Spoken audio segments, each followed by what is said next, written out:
A dream came true for her, as if the world had opened up to joy and new opportunities.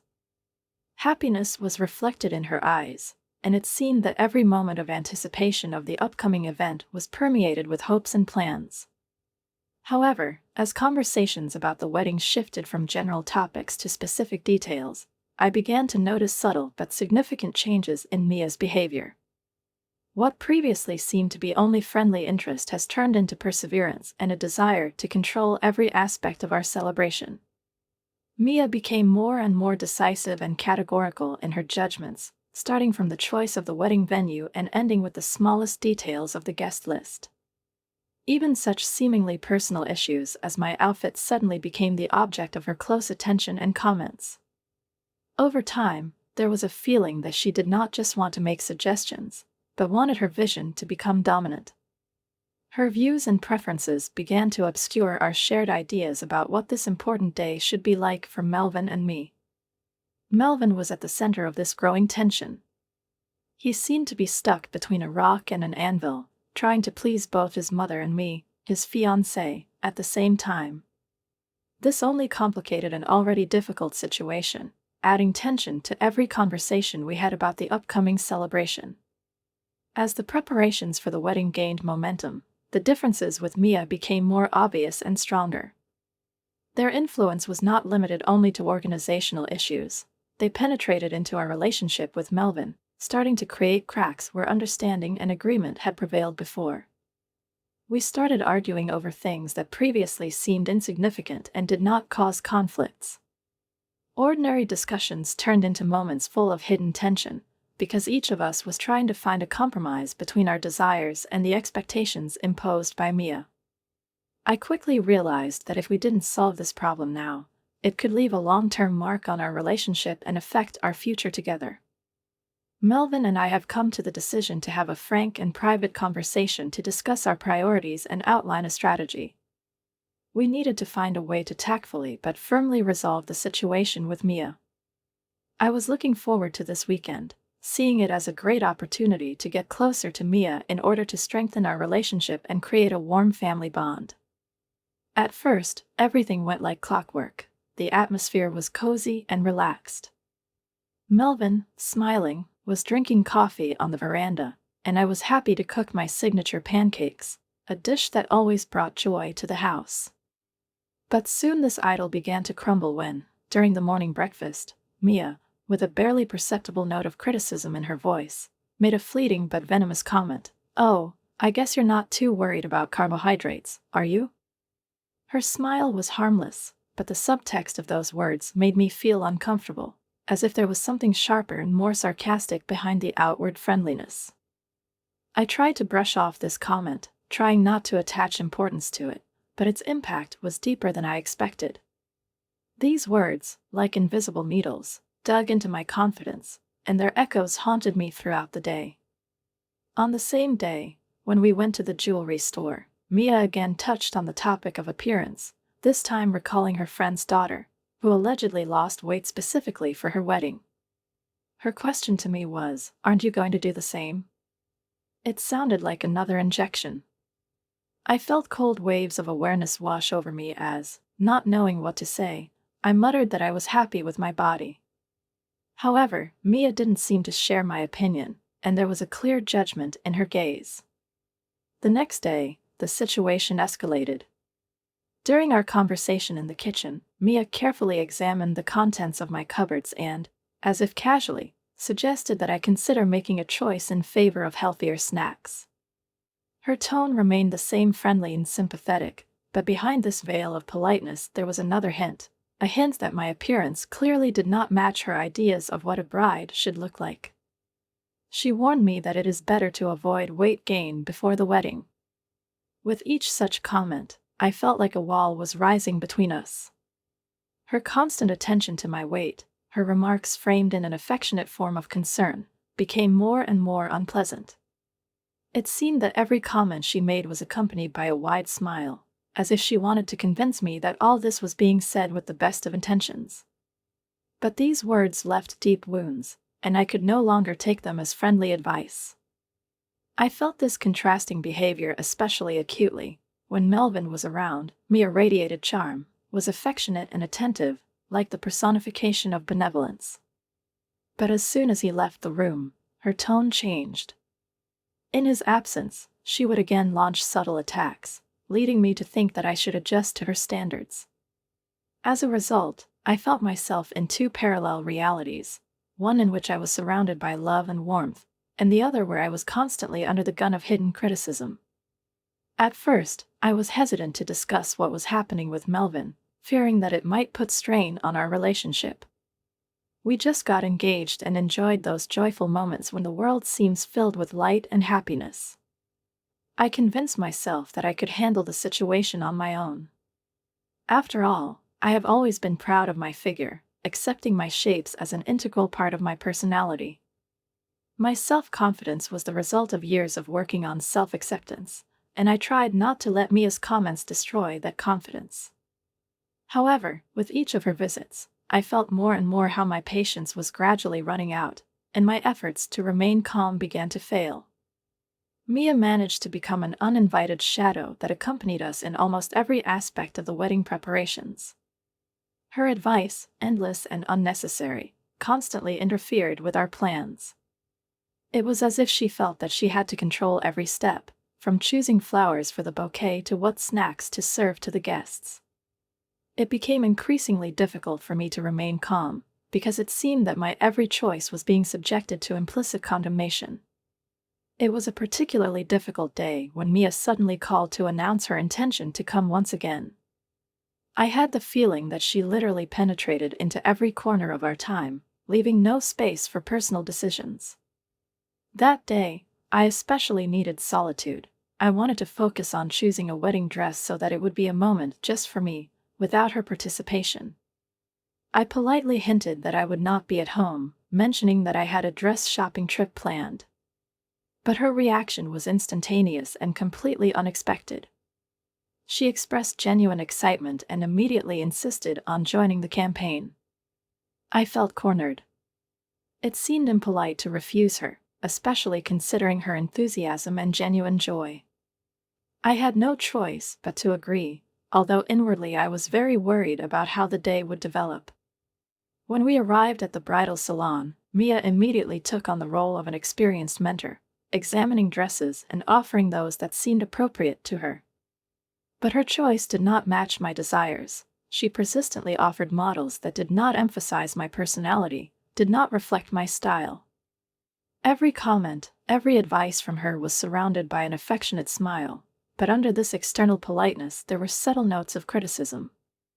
When I tried on a dress that I really liked, her comment instantly dampened my enthusiasm. "It's beautiful, of course, but maybe it's too narrow at the waist," she said, cautiously hinting that my choice wasn't good enough. Her words hurt me, made me doubt my own taste and the confidence with which I entered this day. By the end of the day, I was feeling depressed. I didn't choose a dress and left the store feeling disappointed and tired. Mia, on the other hand, seemed pleased to be back home on another help mission. Of course, I was glad for a short moment of respite from her obsessive comments, but this calmness turned out to be short-lived. Soon she started texting me, wondering when we would go shopping again. I wanted to avoid new clashes, and I decided to keep my next trip to the wedding salon a secret. Unfortunately, my plan didn't work out. Melvin, unaware of anything, accidentally told his mother about my plans. This gave Mia a new reason to offer her participation. She immediately called me to clarify when she should join. I tried to come up with a quick excuse and said that the rule in the wedding salon is no more than 3 guests. I mentioned that my mother and maid of honor are already accompanying me. But Mia immediately suspected something was wrong and asked clarifying questions, which drove me to a dead end. I barely repeated my words about the store's policy, feeling the weakness of my lie becoming more obvious. The conversation ended quickly, but the guilt did not leave me. Lying to Melvin's mother was wrong, and that realization haunted me, despite my excuses to myself. However, I knew that I needed to protect my emotional well-being and save space for my own decisions, even if it meant going to small tricks. I reminded myself that this day was supposed to be filled with joy and delight. As soon as I gathered my thoughts, focusing on the positive aspects of what was happening, it became easier to put aside the anxiety caused by the latest misunderstandings. I tried to live this moment fully, enjoying the support of my mother and my friend. We went to the wedding salon together, looking forward to the exciting day of searching for the dress of my dreams. I consciously decided to put aside the lingering guilt, realizing that I needed to focus on what makes me happy. The salon greeted us with soft light, a calm atmosphere and quiet music, ideal for focusing on the main goal, to find the right dress. My mom and the bridesmaid were thrilled to choose dresses, each of which seemed to me a real work of art. I tried on one after another, watching their smiles and approving glances. And finally, I found it, a dress that seemed to be made especially for me. It fit my figure perfectly, emphasizing my advantages and reflecting the image that I imagined in my dreams. It was a real magic moment, when every uncertainty and anxiety faded into the background. After this event, communication with Mia suddenly came to naught. She stopped calling, texting, and visiting us. However, she kept in touch with Melvin, and this, fortunately, prevented any possible tension between them. Feeling a surge of happiness, I decided to share my joy with Mia by sending her a photo in my wedding dress. Her response was unexpectedly cold, just a smiley face with a thumbs up, without additional comments. For a long time I didn't know how to take such a reaction, but I decided not to dwell on it. The days before the wedding flew by in a blur, filled with endless chores and tasks. The questions of choosing the menu, arranging the decorations, finalizing the guest list, all this took me headlong into preparation. My attention to Mia receded, because the upcoming day was dedicated only to Melvin and me. When the wedding day itself came, it exceeded all my expectations. I walked down the alley to my future husband, feeling his admiring gaze on me. At that moment, all the stress and anxiety seemed insignificant compared to the love that united us. After the exchange of vows and rings, the reception came. The evening was filled with light and joy, as if everyone gathered shared our happiness. Our first dance was like in a fairy tale, honed movements, smooth steps, and, most importantly, we never stepped on each other's feet, which was our small achievement. It seemed that nothing could overshadow this day, but as often happens in life, surprises were not long in coming. When I went to the bar to drink a refreshing cocktail, I unexpectedly met Mia there. She smiled and offered me a non-alcoholic cocktail. Shirley Temple, she said. There was something perky about her behavior, as if she was trying to soften the recent awkwardness in our relationship. I accepted the gesture with gratitude, hoping it might be a small step towards reconciliation, and took a few sips. But after a few minutes, I started to feel strangely sleepy. At first, I explained this by fatigue from a busy day, but soon my condition deteriorated sharply, the world began to blur before my eyes, and I lost consciousness. Flashes of panic, audible through the muffled sounds, surrounded me. I felt someone gently supporting me, and I heard excited voices calling for help. The arrival of the medics brought me back to consciousness, but I was still too weak to fully realize what was happening. Questions about what I was drinking or eating made me remember the cocktail Mia gave me. When I mentioned this drink, the faces of the medical team became more serious. Questions about taking any medications made my maid of honor Jasmine remember that I was taking medications for anxiety, which could have a dangerous reaction with alcohol. At that moment, Mia stepped forward with a contrite look, admitting that she had added alcohol to my cocktail, unaware of the possible consequences. She thought it would help me relax without expecting it to cause harm. I was stunned. Why did she decide to change my drink without my consent? Despite the chaos and confusion, we managed to defuse the situation without allowing further incidents, but the moment when trust was violated left a deep mark on my mind. Now I had to reconsider the whole dynamics of my relationship with Mia, to think about how we should interact in the future.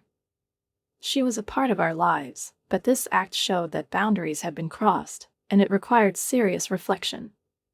I couldn't ignore it or just write it off as an unfortunate misunderstanding.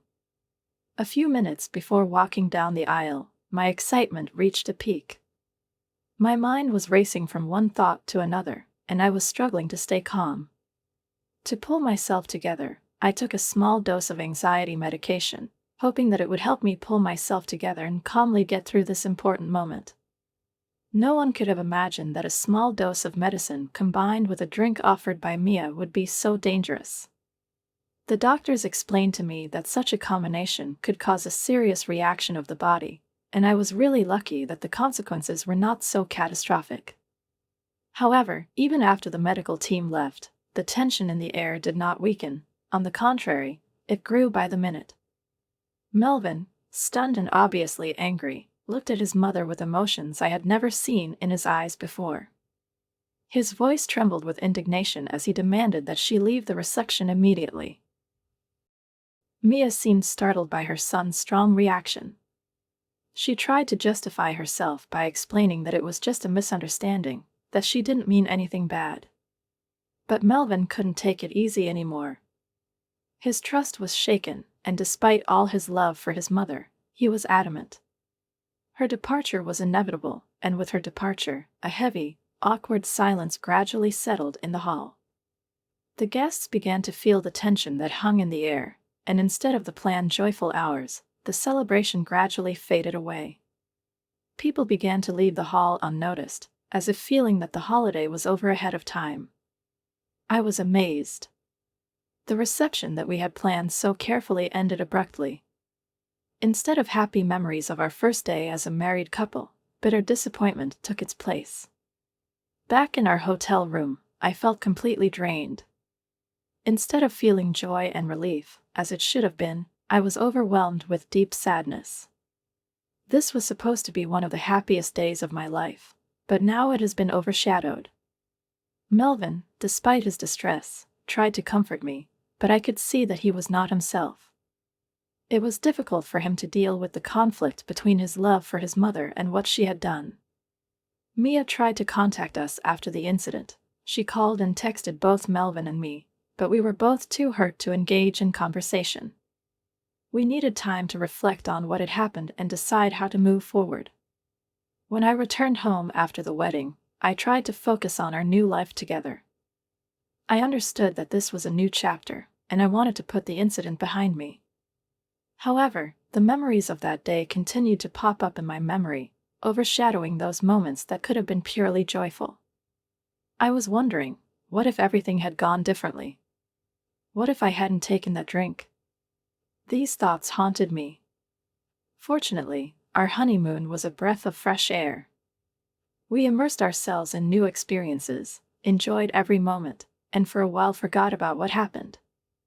The trip became a blissful escape from reality. We laughed, shared dreams, and rejoiced at each other, as if nothing could overshadow our union. These 5 weeks passed like a wonderful dream, and life seemed normal. However, the reality did not take long to come.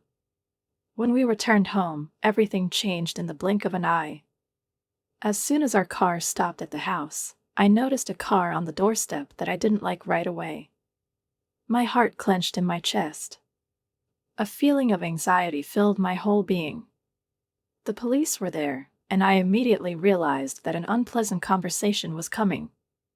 Mia didn't seem to realize the depth and seriousness of what happened at our wedding. Instead of starting the conversation with a sincere apology, she persistently defended her actions, stubbornly stating that all this was intended only as a harmless joke. Her behavior made me increasingly annoyed. By downplaying the incident, it was as if she was trying to convince both herself and us that it wasn't worth the consequences that followed. Melvin couldn't hold back his feelings any longer. He had always been a patient and reserved person, especially towards his mother, but at that moment his patience ran out. I saw his indignation grow when he openly told Mia that she had crossed all acceptable boundaries. He insisted that the only way to reconciliation was a sincere apology to me. However, his words did not sound like a gentle appeal, but as a categorical condition, without which the relationship simply could not continue. When Melvin added that if she did not admit her mistake, their further communication would be reduced to rare meetings on family holidays, like those of distant relatives, Mia was amazed. Her eyes filled with tears and she began to cry. I could see how hard it was for Melvin to see his mother in such a state, but he remained firm despite her tears. It was a painful scene that reflected the complexity of his inner conflict, his love for his mother and the need to protect me, his wife. He knew that boundaries needed to be set, and although it hurt him, he was adamant in his support for me. Time passed, but the situation remained tense.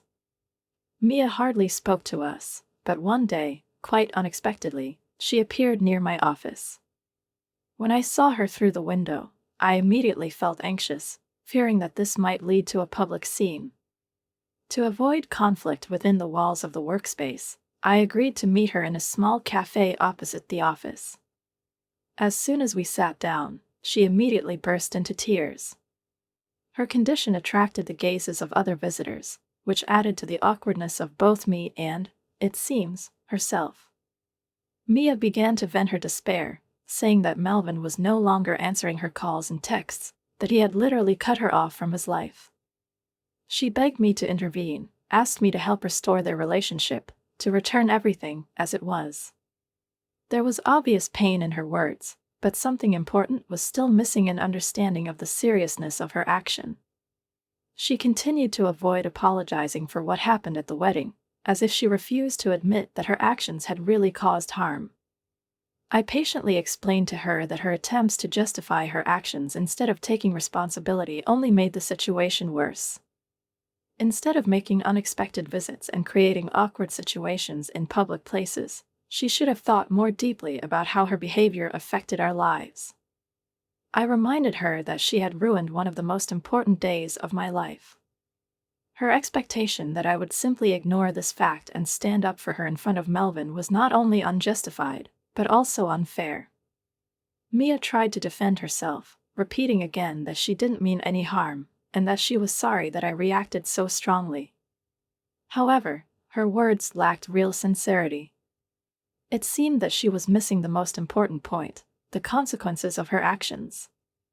As she continued to cry, I felt increasingly uncomfortable watching the looks of the people around me, and I wanted more and more to end this conversation as soon as possible. To calm the situation, I said that I would think about what could be done, but I did not give her any promises regarding reconciliation with Melvin. I knew Melvin was firm in his decision, and I couldn't get him to change his mind, especially when Mia never really apologized sincerely. I left the cafe with a feeling of indecision and confusion, not knowing whether to forgive her or not. My mom, seeing how much this worries me, advised me to try to forgive Mia, reminding me that family is always important. But inside, I remained conflicted. Should I forgive her if she never realized the severity of her mistake?